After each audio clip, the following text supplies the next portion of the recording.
Hi YouTube.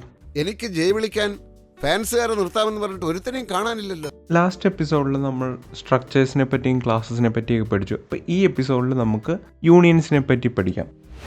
അപ്പോൾ ഈ unions എന്ന് പറഞ്ഞാൽ എന്താണ്? നമുക്കറിയാം, സ്ട്രക്ചർ എന്ന് പറഞ്ഞാൽ പൊതുവേ കുറേ ഡാറ്റ ടൈപ്സ് നമുക്ക് സ്റ്റോർ ചെയ്യാനുള്ള ഒരു ഫോർമാറ്റാണ്. ഇപ്പോൾ ഫോർ എക്സാമ്പിൾ ഞാൻ ഒരു സ്ട്രക്ട് എ എന്ന് പറഞ്ഞ് ഒരു സ്ട്രക്ചർ ഉണ്ടാക്കുകയാണ്. അപ്പോൾ ഇതിനകത്ത് നമുക്ക് പല ഡാറ്റ ടൈപ്സ് വേണമെങ്കിൽ സ്റ്റോർ ചെയ്യാം. ഇപ്പോൾ ഫ്ലോട്ട് എ, അതുപോലെ തന്നെ ഫ്ലോട്ട് ഇതിൻ്റെ തന്നെ വേറൊരു വേരിയബിൾ ഞാൻ സ്റ്റോർ ചെയ്യുകയാണ്. ഫ്ലോട്ട് ബി എന്ന് പറഞ്ഞ് വേറൊരു വേരിയബിളും സ്റ്റോർ ചെയ്തു. ഓക്കെ, അപ്പോൾ നമുക്ക് ഇനി അറിയാം, നമുക്കിത് ആക്സസ് ചെയ്യാൻ വേണ്ടി ഇതിൻ്റെ ഒരു സ്ട്രക്ചറിൻ്റെ ഒരു വേരിയബിൾ ഡിഫൈൻ ചെയ്യുക.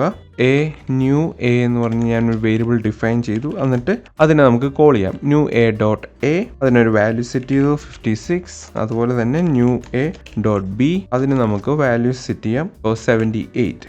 ഓക്കെ, ഇത് ഫ്ലോട്ട് ആയിട്ട് ഞാൻ ഫ്ലോട്ടിംഗ് പോയിന്റ് ആയിട്ട് റെപ്രസെൻറ്റ് ചെയ്യുന്നു. ഓക്കെ, എന്നിട്ട് നമുക്ക് ഇനി ഇത് പ്രിന്റ് ചെയ്യാം. അപ്പോൾ ഞാനിത് പ്രിന്റ് ചെയ്യുകയാണ്. New a dot A, new a dot B. Okay, ഇങ്ങനെ പ്രിന്റ് ചെയ്തു. ഇനി നമുക്കറിയാം ഇതിനകത്ത് സ്ട്രക്ചറിൻ്റെ ഔട്ട്പുട്ട് 56, 78 വന്നത്. അപ്പോൾ യൂണിയൻ എങ്ങനെയാണെന്ന് വെച്ചാൽ സെയിം സ്ട്രക്ചർ പോലെ തന്നെയാണ്. യൂണിയനും ഇതുപോലെ തന്നെ സെയിം ഫോർമാറ്റ് ആണ്. നമുക്കൊരു പുതിയ യൂണിയൻ ബി ഡിഫൈൻ ചെയ്യാം. പക്ഷേ ഇവിടെ നമ്മൾ ഉപയോഗിക്കുന്ന കീവേഡ് യൂണിയൻ എന്ന കീവേഡ് ആയിരിക്കും. എന്നിട്ട് ഇതുപോലെ തന്നെ നമുക്ക് പല വേരിയബിൾസ് ഇതിനകത്ത് ഡിഫൈൻ ചെയ്യാൻ പറ്റും. ഇപ്പോൾ ഫ്ലോട്ട് എ തന്നെ ഞാൻ ഡിഫൈൻ ചെയ്യാം. എന്നിട്ട് അതുപോലെ തന്നെ ഫ്ലോട്ട് ബിയും ഡിഫൈൻ ചെയ്തു. ഓക്കെ, നമുക്ക് സ്ട്രക്ചർ പോലെ തന്നെ ഇപ്പോൾ യൂണിയനകത്തും ഓരോ ഫംഗ്ഷൻസ് ഇടാം. ഇപ്പോൾ സ്ട്രക്ചറിനകത്ത് ഫോർ എക്സാമ്പിൾ പബ്ലിക് സെക്ഷൻ ആണ്. സ്ട്രക്ചർ ബൈ ഡിഫോൾട്ട് പബ്ലിക് ആണ്. അതുപോലെ തന്നെ യൂണിയനും ബൈ ഡിഫോൾട്ട് പബ്ലിക് ആയിരിക്കും. ഇപ്പോൾ സ്ട്രക്ചറിനകത്ത് നമുക്കൊരു പുതിയ ഫംഗ്ഷൻ ഇടാം. വോയിഡ് ഹലോ എന്ന് പറഞ്ഞ് ഞാൻ ഒരു ഫംഗ്ഷൻ ഇട്ടു. എന്നിട്ട് അത് പ്രിന്റ് ചെയ്യാൻ വേണ്ടി അപ്പോൾ സ്റ്റാൻഡേർഡ് സി ഔട്ട് ഹലോ എന്ന് പ്രിന്റ് ചെയ്യാം. ഓക്കെ, ഇതേപോലത്തെ ഫംഗ്ഷൻ തന്നെ ഞാൻ കോപ്പി ചെയ്ത് ഇവിടെ യൂണിയൻ ബിയിലും ഇടുന്നു. ഓക്കെ, സ്ട്രക്ചറിൻ്റെ അതേ ഫംഗ്ഷൻ. എന്നിട്ട് ഞാൻ ഇവിടെ ഈ ഫംഗ്ഷൻ കോൾ ചെയ്യുന്നു. ഇപ്പോൾ സ്ട്രക്ചറിന് വേണ്ടി ന്യൂ എ ഡോട്ട് ഹലോ. അതുപോലെ തന്നെ നമുക്കിനി ബി ഡിഫൈൻ ചെയ്യാം. യൂണിയൻ്റെ വേരിയബിൾ, യൂണിയൻ സ്ട്രക്ചർ പോലെ തന്നെ ആയതുകൊണ്ട് നമുക്ക് സ്ട്രക്ചറിൻ്റെ വേരിയബിൾ ഡിഫൈൻ ചെയ്യുന്ന പോലെ നമുക്ക് യൂണിയൻ്റെ വേരിയബിളും ഡിഫൈൻ ചെയ്യാം. New B dot A equals to 32, new B dot B equals to 78. Floating ആയിട്ട് ഞാൻ ഫ്ലോട്ടിംഗ് പോയിന്റിൽ ആഡ് ചെയ്യുന്നു. ഓക്കെ, ഇനി നമുക്ക് പ്രിന്റ് ചെയ്യാം. അപ്പം ഞാനിത് കോപ്പി ചെയ്തു. ഇവിടെ തന്നെ ന്യൂ എന് പകരം ന്യൂ ബി കോൾ ചെയ്യുന്നു. അതുപോലെ തന്നെ ന്യൂ ബിയുടെ ഒരു ഹലോ ഫംഗ്ഷനും ഞാൻ കോൾ ചെയ്യുന്നു. ഓക്കെ, ഇനി ഇത് നമുക്ക് റൺ ചെയ്ത് നോക്കാം. അപ്പോൾ റൺ ചെയ്യുമ്പോൾ നമുക്കിവിടെ ഔട്ട്പുട്ട് കാണാം 56, 78 ഹലോ, 78, 78 ഹലോ. അതെന്താ രണ്ടിനും 78 വന്നേ? അപ്പോൾ ഇതിനെപ്പറ്റി അറിയണമെങ്കിൽ അതാണ് ഈ യൂണിയനും സ്ട്രക്ചറും തമ്മിലുള്ള മെയിൻ വ്യത്യാസം. ഇതിനകത്ത് ആകെ ഒരു വേരിയബിളിൻ്റെ ഡാറ്റ മാത്രമേ സേവ് ആയുള്ളൂ. അപ്പോൾ അത് എന്തുകൊണ്ടാണെന്ന് അറിയണമെങ്കിൽ ആദ്യം നമുക്ക് ഇതിൻ്റെ സൈസ് നോക്കാം. അതായത് നമുക്ക് സൈസ് ഓഫ് ഓപ്പറേറ്റർ ഉണ്ടല്ലോ. അപ്പോൾ ഞാനിപ്പോൾ ഈ സ്ട്രക്ചറിൻ്റെ സൈസ് നോക്കാൻ പോവുകയാണ്. അപ്പോൾ ഞാനിവിടെ സൈസ് ഓഫ് ഓപ്പറേറ്റർ ഉപയോഗിച്ച് സൈസ് ഓഫ് ന്യൂ എ നോക്കുന്നു. ഓക്കെ, നമ്മൾ സൈസ് ഓഫ് ന്യൂ എ നോക്കുന്നു. ഇത് ഞാൻ കോപ്പി ചെയ്ത് ഇവിടെയും ഇടുന്നു. ഇവിടെ ന്യൂ എന് പകരം സൈസ് ഓഫ് ന്യൂ ബി.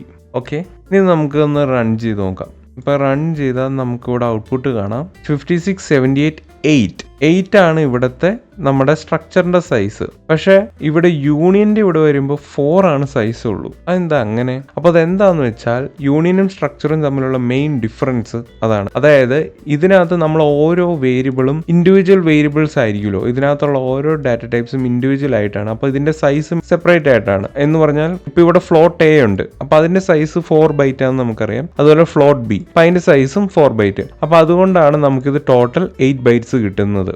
ഇവിടെയും നമുക്ക് ഫ്ലോട്ട് എയും ഫ്ലോട്ട് ബി ഉണ്ട്. പക്ഷേ എന്നാലും ഇവിടെ നമുക്ക് 4 ബൈറ്റ് മാത്രമേ കിട്ടുകയുള്ളൂ. ഒരു ഫ്ലോട്ടിൻ്റെ സൈസ് മാത്രമേ കിട്ടുകയുള്ളൂ. അതാണ് യൂണിയനും സ്ട്രക്ചറും തമ്മിലുള്ള മെയിൻ ഡിഫറൻസ്. അതായത് യൂണിയനിൽ ഇതിൻ്റെ ഏറ്റവും ഹയസ്റ്റ് ഡാറ്റ ടൈപ്പ് ഏതാണോ അതിൻ്റെ സൈസ് മാത്രമായിരിക്കും യൂണിയനിൽ സ്റ്റോർ ചെയ്യുള്ളൂ. സ്ട്രക്ചറിൽ അങ്ങനെയല്ല, നമ്മൾ എത്ര വേരിയബിൾസ് ഉണ്ടോ അതനുസരിച്ച് അതിൻ്റെ ടോട്ടൽ കമ്പൈൻഡ് സൈസ് ആയിരിക്കും. പക്ഷേ യൂണിയനിൽ എന്ന് പറഞ്ഞാൽ ഏറ്റവും ഹയസ്റ്റ് ഡാറ്റ സ്ട്രക്ചർ ഏതാണോ അതിൻ്റെ സൈസ് ആയിരിക്കും യൂണിയനിൽ സേവ് ചെയ്യുക. അപ്പോൾ ഫോർ എക്സാമ്പിൾ എനിക്കിപ്പോൾ ഇവിടെ ഫ്ലോട്ടിന് പകരം എനിക്കിവിടെ ഡബിൾ ആയിരുന്നെങ്കിൽ യൂണിയൻ്റെ സൈസ് എന്ന് പറഞ്ഞാൽ 8 ആയിരിക്കും. അപ്പം ഞാനിത് റൺ ചെയ്താൽ നമുക്ക് കാണാം ഇവിടെ 8 വന്നത്. പക്ഷെ ഇവിടെ നോക്കിയേ, നമുക്ക് വാല്യൂ 0 ആണ് വരുന്നത്. നമ്മളിവിടെ വാല്യൂ 32 എന്നുള്ള വാല്യൂ നമുക്ക് ആക്സസ് ചെയ്യാൻ പറ്റുന്നില്ല. അപ്പം ഞാനിവിടെ തിരിച്ച് ഫ്ലോട്ട് ആക്കാം. ഫ്ലോട്ട് ആക്കിയിട്ട് നമ്മളിവിടെ 32 കൊടുക്കണ്ടല്ലോ. അതെന്തുകൊണ്ട് ആക്സസ് ചെയ്യാൻ പറ്റുന്നില്ല? കാരണം എന്താണെന്ന് വെച്ചാൽ യൂണിയൻ ക്രിയേറ്റ് ചെയ്യുമ്പോൾ ആകെ ഒരു വേരിയബിളിൻ്റെ സൈസേ ക്രിയേറ്റ് ചെയ്തുള്ളൂ. പക്ഷെ നമ്മളിവിടെ സ്റ്റോർ ചെയ്യുന്നത് 2 വേരിയബിൾ സ്റ്റോർ ചെയ്യുന്നുണ്ട്. അപ്പോൾ അതുകൊണ്ടാണ് ആകെ ഒരു ഡാറ്റ ഏതാണോ ലാസ്റ്റ് ആയിട്ട് സേവ് ചെയ്യണ ഡാറ്റ അത് ഏതിട്ടോ ആയിക്കോട്ടെ, 8 ബിട്ടോ, ആകെ 4 ബൈറ്റ്സേ നമുക്ക് സേവ് ചെയ്യാൻ പറ്റുള്ളൂ. അതുകൊണ്ട് മാത്രമാണ് ഏറ്റവും ലാസ്റ്റത്തെ ഡാറ്റ മാത്രം സേവ് ആവുന്നത് ഇവിടെ ഈ കേസിൽ. ഇനി നമുക്കിവിടെ ആക്ച്വലി ഒരു ഡബിൾ എന്ന് പറഞ്ഞ വേറൊരു വേരിയബിൾ ഇവിടെ ഉണ്ടായിരുന്നെങ്കിൽ, ഇപ്പൊ ഡബിൾ സി ഉണ്ടെങ്കിൽ ഇതിന്റെ സൈസ് നമുക്കറിയാം. നമ്മളിവിടെ എത്ര വേരിയബിൾ ആഡ് ചെയ്താലും നമുക്ക് ഇതിന്റെ മാക്സിമം സൈസ് എത്ര വരും? മാക്സിമം ഇതിന്റെ ഏറ്റവും ഹയസ്റ്റ് ഡാറ്റ ടൈപ്പിന്റെ സൈസ് മാത്രമായിരിക്കും വരുള്ളൂ. അപ്പോൾ ഞാനിത് റൺ ചെയ്താലും 8 തന്നെ കിട്ടുള്ളൂ, റൈറ്റ്? അപ്പോൾ നമ്മളിവിടെ ഡാറ്റ സേവ് ചെയ്യുമ്പോഴും ആകെ 78 മാത്രമാണ് സേവ് ആവുന്നത്. ഇപ്പോൾ ഇവിടെ ഹയസ്റ്റ് ഡാറ്റ ടൈപ്പ് ആണെങ്കിൽ നമുക്കിവിടെ ഒരു അറേ കൊടുത്തു നോക്കിയാലോ. ഇപ്പോൾ ഇവിടെ ഇൻറ്റിജർ ക്യൂ ഓഫ് 10 എന്ന് ഞാൻ കൊടുത്തു. അപ്പോൾ എത്രയായിരിക്കും ഹയസ്റ്റ് സൈസ് ഇപ്പോൾ വരുന്നത്? ഇതൊരു അറേയാണ്. അപ്പോൾ ഇവിടെ നമുക്ക് 10 ഇൻറ്റിജർ വേരിയബിൾ ഉണ്ട്, റൈറ്റ്? അപ്പോൾ ഞാനിത് റൺ ചെയ്താൽ നമുക്കറിയാം ഇവിടെ ഔട്ട്പുട്ട് നോക്കിയേ 40 ആണ് നമ്മുടെ ഇപ്പോൾ സൈസ്. അതായത് ഇവിടുത്തെ മാക്സിമം ഡാറ്റ ടൈപ്പ് നമുക്കറിയാം ഒരു ഇൻറ്റിജർ അറേയാണ്, റൈറ്റ്? അപ്പോൾ ഇൻറ്റിജറിന്റെ സൈസ് എത്രയാണ്? 4 ബൈറ്റ്സ്. അത് എത്ര എണ്ണം ഉണ്ട്? 10 എണ്ണം ഉണ്ട്. അപ്പോൾ 4 × 10 40. അതുകൊണ്ടാണ് നമുക്ക് ഔട്ട്പുട്ടിൽ 40 മാക്സിമം സൈസ് വന്നത്. സോ നമുക്കറിയാം മാക്സിമം ആണ് സേവ് ചെയ്യുള്ളൂ. അപ്പോൾ ഫോർ എക്സാമ്പിൾ നമുക്ക് പഴയ 2 വേരിയബിളിലേക്ക് തിരിച്ചു പോകാം. അപ്പോൾ അതിനകത്ത് നമുക്കറിയാം ഇതിനകത്ത് മാക്സിമം 4 ബൈറ്റ്സേ ഉള്ളൂ. അപ്പോൾ ഈ 2 വേരിയബിൾ ഇതിനകത്ത് കൊടുക്കുന്നതിൻ്റെ ഗുണം എന്താണ്? ഈ യൂണിയൻ ആക്ച്വലി ഉപയോഗിക്കുന്നതിൻ്റെ എന്താണ് അഡ്വാൻറ്റേജ് ഒന്നും കാണുന്നില്ലല്ലോ. അപ്പോൾ ഇതിൽ മെയിനായിട്ട് ആപ്ലിക്കേഷൻ യൂണിയനിന് വരുന്നതെന്ന് വെച്ചാൽ ഫോർ എക്സാമ്പിൾ അനോണിമസ് ക്ലാസ്സസ് നമ്മൾ ലാസ്റ്റ് എപ്പിസോഡിൽ പഠിച്ചു, അതിൻ്റെയൊക്കെ കൂടെ യൂസ് ചെയ്യാനാണ്. അപ്പോൾ ഞാനൊരു എക്സാമ്പിളായിട്ട് ഒരു യൂണിയൻ എഴുതാം. ഞാനിത് റിമൂവ് ചെയ്യാണ്. ഞാനൊരു യൂണിയൻ എഴുതുകയാണ്. ഇപ്പോൾ ആദ്യം തന്നെ ഒരു സ്ട്രക്റ്റ് എഴുതാം. ഇപ്പോൾ ഫോർ എക്സാമ്പിൾ ഒരു വെക്ടറിൻ്റെ സ്ട്രക്റ്റ് ആണ്. അതിനകത്ത് ഞാനൊരു ഫ്ലോട്ട് വാല്യൂ കൊടുക്കുന്നു, ഫ്ലോട്ട് എക്സ്, അതുപോലെ തന്നെ ഫ്ലോട്ട് വൈ. ഇങ്ങനെ ഒരു സ്ട്രക്റ്റ് ഡിഫൈൻ ചെയ്തു. ഇനി ഞാനൊരു യൂണിയൻ ഡിഫൈൻ ചെയ്യുവാണ്. യൂണിയൻ, പക്ഷെ ഞാനിത് അനോണിമസ് യൂണിയൻ ആയിട്ട് ഇടുന്നത്. നമുക്ക് അനോണിമസ് സ്ട്രക്റ്റും ക്ലാസ് ഉള്ള പോലെ അനോണിമസ് യൂണിയനും ഡിഫൈൻ ചെയ്യാം. ഇതിനകത്ത് ഞാനൊരു സ്ട്രക്റ്റ് കൊടുക്കുന്നു, ഫ്ലോട്ട് എക്സ്, വൈ, സി, ഡബ്ല്യു. ഓക്കെ, ഇങ്ങനെ കൊടുത്തു. അപ്പോൾ 4 വേരിയബിളുള്ള ഒരു അനോണിമസ് സ്ട്രക്റ്റും ഡിഫൈൻ ചെയ്തു. ഓക്കെ, ഇനി ഇതിനകത്ത് തന്നെ വേറൊരു സ്ട്രക്ട്, ഇതിന് ഞാൻ വെക്ടർ എന്നിട്ട് എ, ബി എന്ന് പറഞ്ഞ് 2 വേരിയബിൾസും ഡിഫൈൻ ചെയ്തു. ഈ യൂണിയന് ഞാനൊരു നെയിം കൊടുക്കുക, ന്യൂ യൂണിയൻ.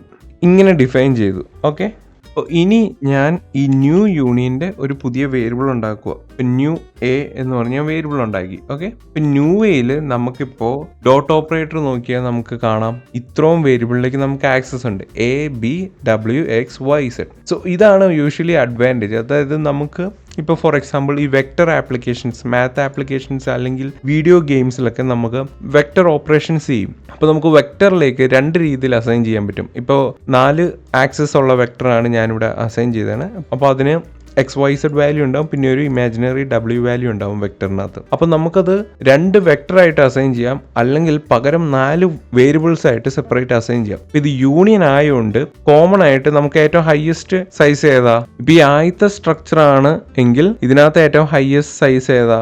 ഫ്ലോട്ടിന്റെ തന്നെ 4 വേരിയബിൾസ് ഉണ്ട്, റൈറ്റ്, ഈ സ്ട്രക്ചറിനകത്ത്. അപ്പോൾ ഇതിന്റെ സൈസ് എത്ര? ഈ സ്ട്രക്ചറിന്റെ ഇതിന് 16 ബൈറ്റ്സ് ആണ്, റൈറ്റ്? 4 × 4 16 ബൈറ്റ്സ് ആണ്.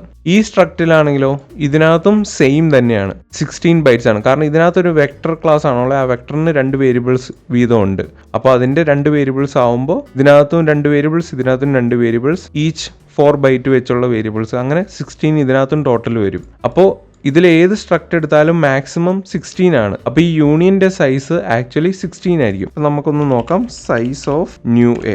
ഓക്കെ, ഇത് ഞാൻ പ്രിന്റ് ചെയ്യാണ്. നമ്മൾ റൺ ചെയ്താൽ നമുക്കിവിടെ ഔട്ട്പുട്ട് കാണാം, 16 ഔട്ട്പുട്ട് വന്നത്, റൈറ്റ്? അപ്പോൾ ഇനി അഡ്വാൻറ്റേജ് എന്ന് പറഞ്ഞാൽ നമുക്ക് ഇനി വേരിയബിൾസ് ആക്സസ് ചെയ്യാൻ നോക്കുമ്പോൾ ഡോട്ട് ഓപ്പറേറ്റർ വെച്ച് ആക്സസ് ചെയ്യുമ്പോൾ നമുക്ക് ഏത് ഫോർമാറ്റിൽ വേണമെങ്കിലും കൊടുക്കാം. ഇപ്പോൾ എനിക്ക് XYZW ഫോർമാറ്റ് ആണ് പ്രിഫർ ചെയ്യണമെങ്കിൽ എനിക്ക് ഓരോ ഇൻഡിവിജ്വൽ XYZ വാല്യൂസ് കൊടുക്കാം. ഇപ്പോൾ 45, അതുപോലെ തന്നെ new a dot y equals to 67, അതുപോലെ new a dot c equals to 90, new a dot ഡബ്ല്യു ഈക്വൽസ് ടു 1, ഇങ്ങനെ കൊടുത്തു. ഇനി ഞാനിത് പ്രിന്റ് ചെയ്യുമ്പോൾ new a dot a, b, ഇവിടെ എക്സ്, വൈ, സി, അതുപോലെ തന്നെ ന്യൂ എ ഡോട്ട് ഡബ്ല്യു ഞാൻ ഇങ്ങനെ പ്രിന്റ് ചെയ്തു. XYZW ഈ കൊടുത്ത വാല്യൂസ് തന്നെ പ്രിന്റ് ചെയ്തു. ഇത് റൺ ചെയ്താൽ നമുക്കിവിടെ ഔട്ട്പുട്ട് കാണാം. ഞാൻ കൊടുത്ത വാല്യൂസ് 45, 67, 91 എന്ന് പ്രിന്റ് ആയത് കാണാം. അപ്പം ഇതിനകത്ത് തന്നെ സ്പേസ് ഇടുന്നു. ഇത് ഞാൻ കമൻറ്റ് ഔട്ട് ചെയ്തിട്ട് ഇനി റൺ ചെയ്താൽ നമുക്കിവിടെ ഔട്ട്പുട്ട് കാണാം. 45, 67, 91 നമ്മൾ കൊടുത്ത വാല്യൂസ് വന്നു. അപ്പോൾ ഇത് നമുക്ക് വേറെ രീതിയിലും പ്രിന്റ് ചെയ്യാം. അതെങ്ങനെയാണെന്ന് വെച്ചാൽ standard c out new a dot നമുക്ക് എ വിളിക്കാം, വെക്ടർ ഫോർമാറ്റ്. ആ വെക്ടറിനകത്ത് തന്നെ വേറെ എക്സ് വൈ ഉണ്ടല്ലോ. അപ്പം new a dot x space new a dot y new a dot b dot x new a dot b dot y. ഇത് run ചെയ്ത് നോക്കിയാലോ, നമുക്കിവിടെ ഔട്ട്പുട്ട് കാണാം.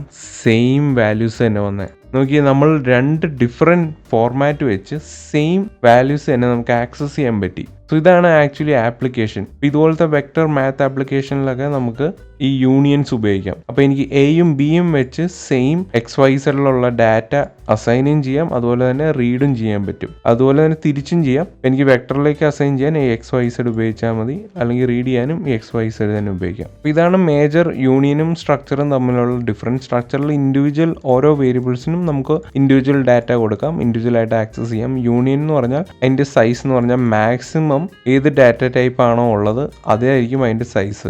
ഇപ്പോൾ ഇവിടെ നമുക്കറിയാം 16 ആണ് മാക്സിമം വന്നത്. ഇപ്പോൾ ഇവിടെ ഞാൻ വേറൊരു ഇൻറ്റിജർ വേരിയബിൾ ആയിട്ട് ഇൻറ്റിജർ ക്യൂ എന്നൊക്കെ കൊടുത്താൽ നമുക്ക് മാക്സിമം സ്റ്റിൽ, ഇപ്പോൾ ഞാൻ സൈസ് പ്രിന്റ് ചെയ്യാണ്, ഇത് റിമൂവ് ചെയ്യാം. ഇനി ഞാനിത് റൺ ചെയ്താൽ നമുക്കിവിടെ ഔട്ട്പുട്ട് കാണാം 16, മാക്സിമം 16 തന്നെ വന്നത്. ഞാനിവിടെ എത്ര വേരിയബിൾസ് ആഡ് ചെയ്താലും. പക്ഷെ ഞാനിപ്പോൾ 16നേക്കാൾ ലാർജർ ആയിട്ടുള്ള ഒരു വേരിയബിൾ ആഡ് ചെയ്താൽ, ഇപ്പോൾ ഞാനിവിടെ ഫോർ എക്സാമ്പിൾ ഒരു അറയാണ് ആഡ് ചെയ്യുന്നതെങ്കിൽ ഇതിൻ്റെ മാക്സിമം സൈസ് ഈ അറയുടെ സൈസ് ആയിരിക്കും. അപ്പോൾ ഇവിടെ സൈസ് 40 ആയിരിക്കുന്നത് കാണാം. അപ്പോൾ ഇതാണ് യൂണിയൻസും സ്ട്രക്ചറും തമ്മിലുള്ള മേജർ ഡിഫറൻസ്. അടുത്ത എപ്പിസോഡിൽ നമുക്ക് ക്ലാസസ് വിത്ത് ഫയൽസ് ഒക്കെ കൂടുതൽ പഠിക്കാം.